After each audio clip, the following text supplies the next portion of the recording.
रसोई से लेप तक भाग एक। छोटे से गांव में लाडली का जन्म हुआ तो पूरे गांव ने ताने मारने शुरू कर दिए। अरे, लड़की पैदा हुई है।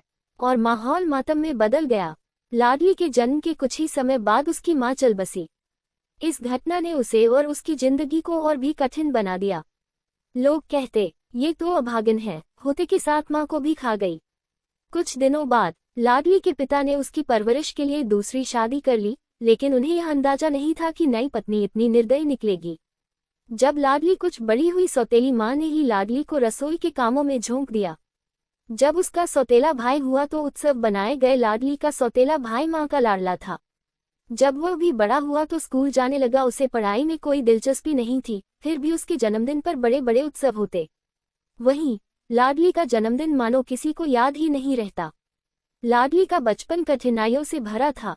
उसकी सौतेली माँ उसे हमेशा ताने मारती, तुझसे रसोई संभलती नहीं, शादी कौन करेगा तुझसे। लाडली का दिन झाड़ू पोंछा, बर्तन धोने और कपड़े साफ करने में बीतता। लेकिन जब सब सो जाते तब वह चुपके से अपनी किताबें लेकर पढ़ाई करती।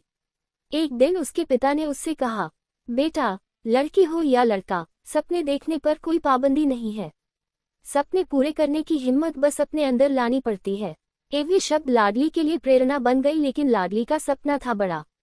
वह तारे गिनते हुए सोचती, मैं कुछ ऐसा करूंगी कि पूरी दुनिया मेरा नाम याद रखे। ये शब्द लाडली के लिए प्रेरणा बन गई। एक दिन गांव के स्कूल में विज्ञान प्रतियोगिता का ऐलान हुआ।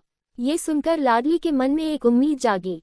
उसने सोचा, अगर मैं इस प्रतियोगिता में जीत गई तो यह मेरी जिंदगी बदल सकता है। उसने खरपतवार से बिजली बनाने का प्रोजेक्ट तैयार किया, लेकिन उसकी मां ने उसे स्कूल जाने से मना कर दिया। मां ने ताना मारा, रसोई छोड़कर पढ़ाई करेगी तो घर का काम कौन करेगा।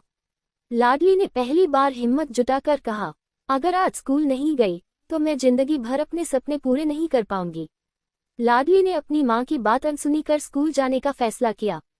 उसका प्रोजेक्ट सबके सामने आया तो सभी हैरान रह गए। गांव के कुछ लोग उसकी तारीफ करने लगे, लेकिन ज्यादातर ने मजाक उड़ाया। लड़की के दिमाग में ये सब बेतुकी बातें कैसे आईं? ज्यादा पढ़ाई लिखाई से कुछ नहीं होगा, आगे चलकर रसोई ही संभालनी है। गुस्से में उसकी मां ने उसकी किताबें जला दी। लाडली के लिए ये झटका था, लेकिन उसने हार नहीं मानी। उसने ठान लिया कि वह अब सिर्फ अपने लिए नहीं, बल्कि हर उस लड़की के लिए लड़ेगी जिसे रसोई तक सीमित कर दिया गया है। आगे क्या होगा? क्या लाडली अपनी पढ़ाई पूरी कर पाएगी? कैसे वह अपने विचारों से दुनिया को चौंकाएगी? कैसे वह रसोई से निकलकर पूरी दुनिया की लाडली बनेगी? क्या वह अपने सपनों को साकार कर सकेगी? जानने के लिए बने रहिए और इस प्रेरणादायक सफर का हिस्सा बनिए। Like, subscribe